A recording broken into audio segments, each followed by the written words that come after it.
بسم اللہ الرحمن الرحیم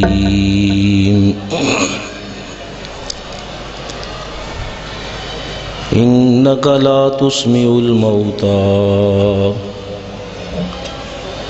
صدق اللہ مولانا العظیم۔ بڑی محبت سے درود و سلام بڑی الصلاۃ والسلام علیک یا رسول اللہ، محبت سے بڑی الصلاۃ والسلام علیک یا حبیب اللہ، الصلاۃ والسلام علیک یا رحمۃ للعالمین وعلی آلک واصحابک یا شفیع المذنبین۔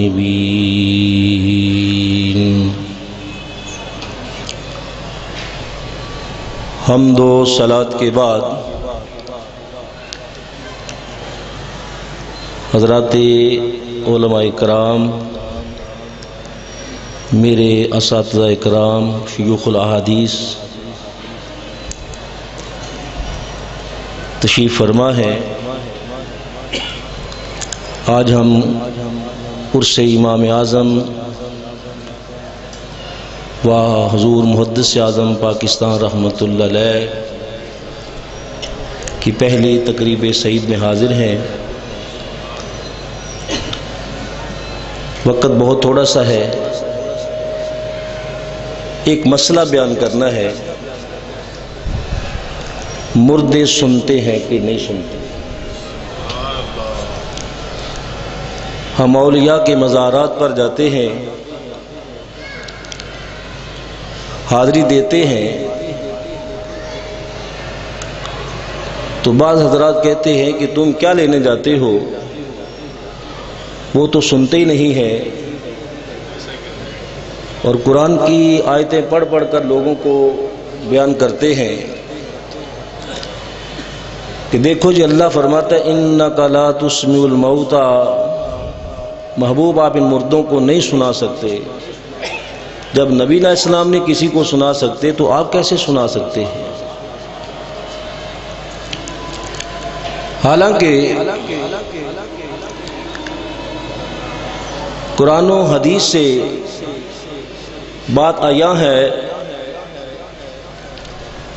کہ کافر بھی مر جائے، مرنے کے بعد کافر بھی سنتا ہے۔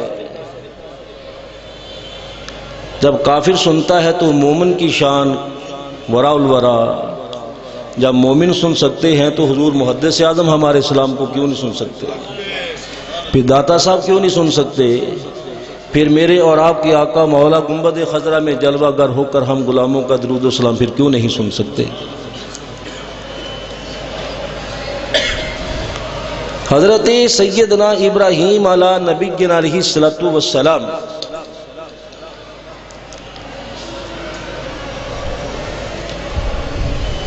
آپ کی بات بیان کرنے سے پہلے غیروں نے اپنی کتابوں میں لکھا، صحیح بخاری کی شرح لکھی ہے تیسیر الباری، شرح صحیح بخاری، علامہ وحید الزمان اہل حدیث نے۔ قاضی شوکانی نے نیل الاوطار کے اندر، مولوی صدیق حسن خان بھوپالی نے عون الباری کے اندر، ان غیر مقلدین کے تینوں بڑے بزرگوں نے اپنی اپنی کتابوں میں لکھا ہے کہ اہل حدیث حضرات کا مذہب یہ ہے کہ مردے سنتے ہیں، مردے۔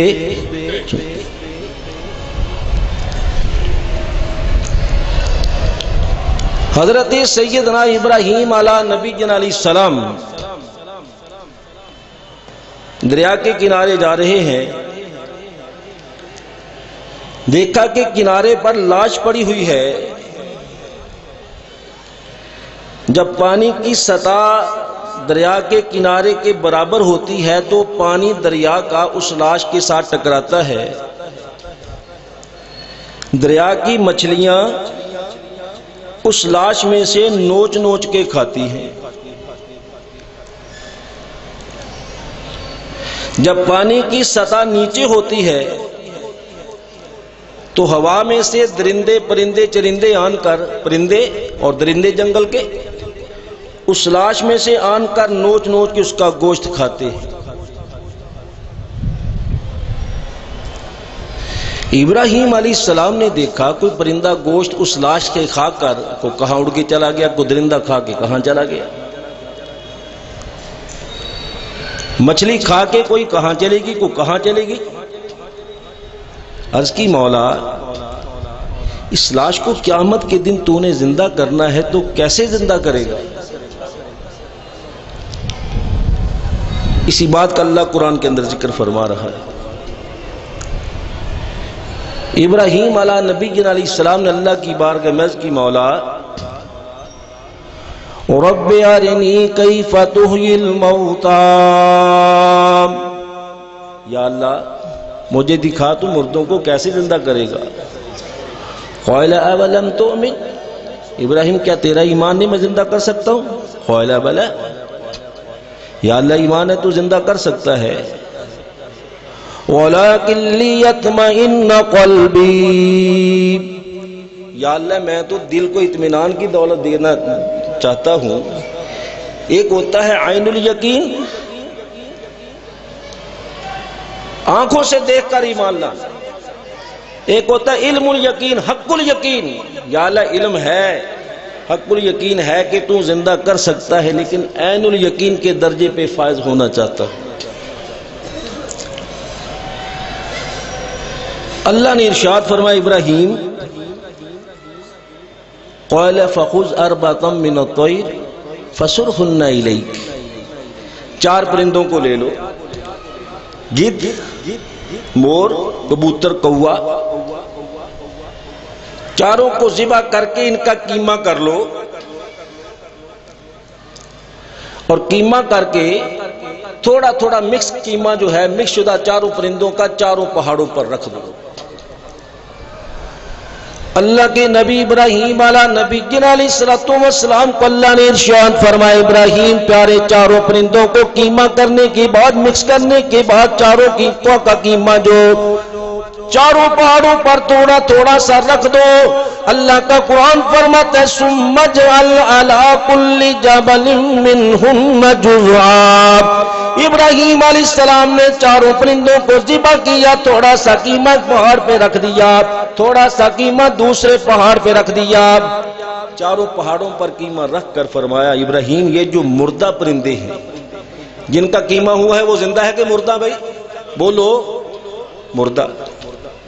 فرمایا ثم ادعوہن یأتینک سعیا، ابراہیم ان مردہ پرندوں کو پکارنا تیرا کام ہے اور ان کو زندہ کر کے اڑتے ہوئے بھیج دینا میں رب کی قدرت کا کام ہے۔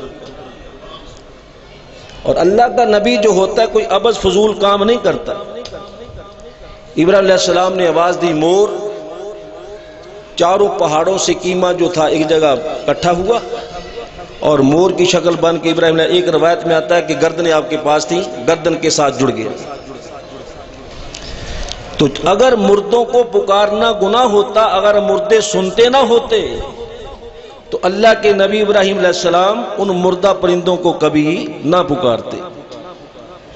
تو مردوں کا سننا یہ قرآن سے ثابت ہے۔ میرے دوستوں بزرگوں، حضرت امام بخاری رحمت اللہ علیہ نے صحیح بخاری پہلی جلد کے اندر اوپر ہیڈنگ دی، عنوان قائم کیا، بعد میں حدیث کو نقل کیا، باب المیت یسمع خفق النعال، مردہ تمہارے جوتوں کے آہٹ کی چلنے کا، جو مردے کو دفن کر کے آتے ہو جو جوتے تم نے پہنے ہوتے ہیں نا، جب واپس آتے ہو دفن کر کے تو مردہ تمہارے جوتوں کے چلنے کی آواز بھی قبر میں سن لیتا ہے۔ اس کا باب ان انس حدیثا مرفوعا، انس حدیثا، حضرت انس فرماتے ہیں قال النبی صلی اللہ علیہ وسلم، حضرت انس فرماتے ہیں نبی کریم علیہ السلام نے ارشاد فرمایا قال العبد اذا وضع فی قبرہ، جب مرنے والا قبر میں چلا جاتے، جب مرنے والے کو قبر میں رکھ کے تم آ جاتے ہو، وَتَوَلَّا وَذَهَبَ أَصْحَابُهُ، جب تم کو اس کو قبر کے اندر رکھ کے چھوڑ کے آ جاتے ہو، ہمارے نبی کریم علیہ السلام نے فرمایا حتی انہ یسمع قران عالہم، اے لوگوں جو تم نے اپنے قدموں میں جوتے پہنے ہوتے، مرنے والا قبر کے اندر تمہارے جوتوں کی آہٹ کی آواز بھی سن لیتا ہے۔ اور نبی کریم علیہ السلام نے فرمایا مرنے والا تمہارے جوتوں کی آہٹ کی آواز سن لیتا ہے۔ اگر عام مرنے والا قبر والا جوتوں کی چلنے کی آواز سن سکتا ہے تو حضور محدث اعظم ہمارے اسلام کو کیوں نہیں سن سکتے؟ جی داتا صاحب کیوں نہیں سن سکتے؟ اور میرے اور آپ کی آقا گنبد خضرا میں جلوہ گر ہو کر ہم غلاموں کا درود و سلام پھر کیوں نہیں سن سکتے؟ ابو داود کے اندر یہ حدیث موجود ہے، ہمارے نبی کریم علیہ السلام نے فرمایا ما من احد یسلم علی الا رد اللہ علی روحی حتی رد علیہ السلام کما قال النبی صلی اللہ علیہ وسلم۔ میرے آقا نے ارشاد فرمایا میرا امتی دنیا کے کسی خطے میں رہنے والا میری بارگاہ میں جب درود و سلام پڑھتا اللہ تعالیٰ مجھ پر میری روح کو لوٹا دیتا ہے حتی رد علیہ السلام، یہاں تک کہ میں مصطفیٰ اپنے امتی کے سلام کو سن کر میں مصطفیٰ اس کا جواب بھی دے دیتا ہوں۔ دور نزدیک کے سننے والے وہ کان، دور نزدیک کے سننے والے وہ کان، کان لالے کرامت پہ لاکھوں سلام، مصطفیٰ جان رحمت پہ صلی اللہ علیہ وسلم۔ تو میرے بزرگوں اور دوستوں، قرآن سے بھی پتا چلا، حدیث سے بھی پتا چلا کہ مردے سنتے ہیں۔ شیخ محقق فرماتے ہیں جب تم بزرگوں کے مزارات پر جاؤ، فرماتے ہیں یہ جو اعتراض کرتے ہیں نا قبروں پہ جانا شرک ہے، شرک ہے، صحیح بخاری کے اندر یہ حدیث موجود ہے واللہ ما اخاف علیکم ان تشرکوا بعدی ولکنی اخاف ان تنافسوا فیہا کما قال النبی صلی اللہ علیہ وسلم۔ میرے آقا نے فرمایا مجھے میری امت سے اس بات کا ڈر نہیں ہے کہ میری امت میرے بعد شرک کرے گی، ہاں اس بات کا ڈر ہے کہ کہیں دنیا کی رنگینیوں میں پھنس نہ جائے۔ میرے آقا تو فرماتے میری امت شرک نہیں کرے گی، یہ کہتے شرک شرک شرک، تمہاری مانے کہ اللہ کے حبیب کی بات کو مانے صلی اللہ علیہ وسلم۔ شیخ محقق فرماتی ہیں فادات یومیہ میں شاہ تھانوی صاحب نے لکھا یہ شیخ محقق شاہ عبدالحق محدث دہلوی وہ ہیں جن کو ہر روز نبی کریم علیہ السلام کی زیارت نصیب ہوتی ہے۔ فرماتے ہیں یہ جو اعتراض کرنے والے ہیں ان کو ہمارا پتہ چل جائے کہ ہمارا نقطہ نظر کیا ہے کہ بزرگوں کی بارگاہ میں جب جاتے ہیں کیا لینے جاتے ہیں۔ اور ہمارے اعلیٰ حضرت فرماتے ہیں کسی مزار پہ جاؤ تو 4 ہاتھ دور مزار سے کھڑے ہو کر دعا مانگو۔ کتنے ہاتھ؟ عربی کے اندر یدن کا لفظ انگلی کے پورے سے لے کر کندھے تک یعنی 1 گز ہے، 4 گز دور ہو کے دعا مانگو۔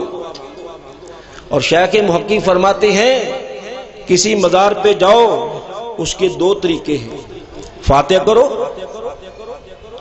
اور پھر رب کی بارگاہ میں دعا مانگو۔ اللہ کی بارگاہ میں عرض کرو یا اللہ یہ تیرا مقبول بندہ ہے۔ اور حدیث قدسی صحیح بخاری کے اندر آخر پہ یہ حدیث موجود ہے، دوسری جلد کے آخر میں لَإِن سَأَلَنِي لَأُعْطِيَنَّهُ، اللہ فرماتا ہے جب میرا بندہ میرا قرب حاصل کرتا ہے اور جب مجھ سے وہ دعا مانگتا ہے جو مجھ سے مانگتا ہے تو پھر میں اپنے بندے کی دعا کو رد نہیں کرتا۔ تو پہلا طریقہ فرماتی ہیں کہ جب مزار پہ حاضر ہو تو اللہ کی بارگاہ میں عرض کرو یا اللہ یہ تیرا مقبول بندہ ہے۔ توجہ ہے دوستوں کی، اپنا عقیدہ درست کرو مزارات پہ حاضری دینے والوں۔ خامخواہ لوگوں نے کہنا شروع کر دیا قبروں کو تم سجدے کرتے ہو، سجدے کرتے ہو۔ جس طرح سور کا گوشت کھانا حرام ہے اسی طرح کسی قبر کو کسی پیر کو سجدہ کرنا حرام ہے۔ ہم سے بڑا توحیدی کون ہو سکتا ہے؟ ساری کائنات میں سے بڑھ کر اللہ کے بعد ہمارے نبی کریم علیہ السلام کی ذات سب سے افضل و اعلیٰ ہے. ہم تو اللہ کے محبوب علیہ السلام کے گنبد خضرا کو سجدہ کرنا جائز نہیں سمجھتے کہ جا کے کسی نبی یا کسی ولی کو سجدہ کرے. شیخ محقق فرماتی ہیں اللہ کی بارگاہ میں دعا مانگو، یا اللہ یہ تیرا پیارا ہے، یا اللہ اس کے صدقے سے ہماری مصیبتیں دور فرما، ہمارے گناہوں کو معاف فرما. ایک طریقہ. دوسرا طریقہ فرماتے ہیں اس صاحب مزار سے عرض کرو اللہ کے بندے اللہ تمہاری ٹالتا نہیں ہے، اللہ کی بارگاہ میں ہمارے لیے دعا معاف فرماؤ، اللہ ہمارا بیڑا پار فرما دے. دوسرا مسئلہ، ہم دعا کرتے ہیں گناہ گاروں کے لیے، جب دعا کرتے ہیں فاتحہ کرتے ہیں تو ہمارے دعا سے، فاتحہ پڑھنے سے، قرآن سے مرنے والوں کے اللہ گناہوں کو معاف فرما کے ان کی قبروں کو جنت کا باغ بنا دیتا ہے. پھر بعض لوگ کہتے تم مزارات پہ اللہ والوں کے پاس جاتے ہو تو وہ تو اولیاء اللہ ہے، وہ تو پہلے بخشے ہو، ان کے لیے کیا کیوں دعا کرتے ہو؟ آئیے میں یہ مسئلہ کر کے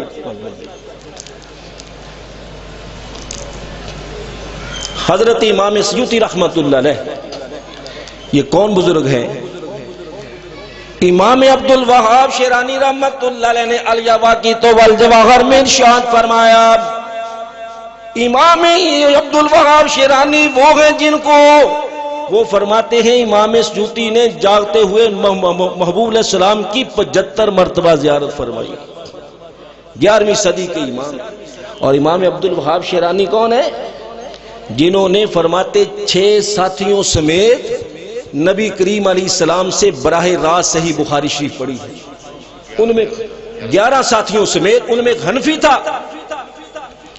یہ جو شاہ صاحب نے بھی بیان فرمایا، معذرت، امام اعظم ابو حنیفہ رحمت اللہ علیہ کی تحقیق شدہ بات یہ ہے کہ آپ کی کسی بیٹی کا نام حنیفہ نہیں ہے، بلکہ بل ملت ابراہیم حنیفہ، دین ابراہیمی پر قائم تھے. تو ملت ابراہیمی اس کو کہتے ہیں جو دین باطل سے، ہر باطل سے جدا ہو. اس وجہ سے حضرت امام اعظم کی کنیت ابو حنیفہ ہے. امام سیوطی رحمت اللہ علیہ انہوں نے اپنی کتاب شرح الصدور فی احوال الموت والقبور کے اندر حدیث مرفوع کو نقل کیا ہے. ان انس حدیثا مرفوع قال قال النبی صلی اللہ علیہ وسلم امتی امت مرحومہ تدخل قبورها بذنوبها. نبی کریم علیہ السلام نے فرمایا میرے کچھ امتی ایسے ہوں گے جب وہ قبروں میں جائیں گے گناہوں کے پہاڑ ساتھ لے کر جائیں گے. وَتَخْرُجُ مِنْ قُبُورِهَا لَا ذَنُوبَ عَلَيْهَا. جب ان کو قبروں سے نکالا جائے گا ان کا ایک گناہ بھی باقی نہیں ہوگا. صحابہ نے عرض کی آقا قبروں میں گئے تھے گناہوں کے ساتھ، جب نکالا جائے گا ایک بھی گناہ نہیں ہوگا. کیسے گناہ معاف ہو گئے؟ فرمایا تمخص عنها باستغفار المؤمنین لها. جو مومنوں نے دعائیں مانگی تھی، فرمایا تمہارے دعائیں کرنے کی وجہ سے مرنے والوں کے سارے گناہوں کو معاف فرما. میرے آقا فرماتے عام بندہ مومن دنیا سے پردہ کر جائے، اس کی قبر پر اس کی ماں جائے، اس کا باپ جائے، بیٹا جائے، بیٹی، قبر والا جانتا ہے میری قبر پہ کون آیا ہے. حدیث کی کتاب ہے شعب الایمان، اس کے اندر یہ حدیث موجود ہے. مشکات جو سارے مدارس میں یہ حدیث کی کتاب پڑھائی جاتی ہے اس کے اندر یہ حدیث موجود ہے. ان مجاہدین عن ابن عباس قال قال النبی صلی اللہ علیہ وسلم، ہمارے نبی کریم علیہ السلام نے ارشاد فرمایا مل میت فی القبر الا کالغریق المتغوص. مرنے والا جب دنیا سے پردہ کر جاتا ہے ہم اس کو قبر میں ڈال کے جب آ جاتے ہیں. میرے آقا نے فرمایا قبر والا ڈوبتے ہوئے فریادی کی طرح فریاد کرتا ہے. کس چیز کی فریاد کرتا ہے؟ ینتظر دعوتن، قبر والا تمہاری دعاؤں کا منتظر ہوتا ہے. تلحقہ ابن او ام او اخ او صدیق، قبر والا منتظر ہوتا ہے اے میری میری ماں میرے لیے بخشش کی دعا کرنے والی، میرا باپ، میرا بیٹا، میری بیٹی، میرا کوئی عزیز میرے لیے بخشش کی دعا کرنے والا، سرکار فرماتے فائدہ لہقتہ کان احب الیہ من الدنیا وما فیہا، اس مرنے والے کے مرنے کے بعد اس کی ماں باپ دوست عزیز جب کوئی دعا کرتا ہے، قبر والے کو اگر ساری کائنات کی دولت دی جائے اتنا خوش نہیں ہوتا جتنا اپنے ماں کی، باپ کی، دوست کی دعا سے قبر میں مرنے والا خوش ہو جاتا ہے۔ اور میرے آقا نے آگے فرمایا کہ زندہ لوگوں کی طرف سے مرنے والوں کے لیے سب سے بہترین تحفہ ان کے لیے دعا ہے۔ بات کرنے والی یہ ہے کہ امداد الفتاوی کے اندر تھانوی صاحب نے اسی حدیث کو کوٹ کرنے کے بعد لکھا کہ روایات کثیرہ سے معلوم ہوتا ہے کہ قبر والا جانتا ہے میری قبر پر آنے والا کون آیا ہے، میرا بیٹا آیا ہے، میری بیٹی آئی ہے، میرا کوئی دوست آیا ہے۔ جب عام بندہ مومن جانتا ہے تو حضور محدث اعظم کیوں نہیں جانتے کہ میرے مزار پر کون میرا مرید آ رہا ہے؟ اگر حضور محدث اعظم جانتے ہیں تو داتا صاحب کیوں نہیں جانتے؟ اگر داتا صاحب جانتے ہیں تو میرے اور آپ کے آقا کیوں نہیں جانتے؟ اللہ پاک ہم سب کو اس مسئلے کو سن کر ہم سب کو عمل پیرا ہونے کی توفیق عطا فرمائے۔ وآخر دعوانا الحمدللہ۔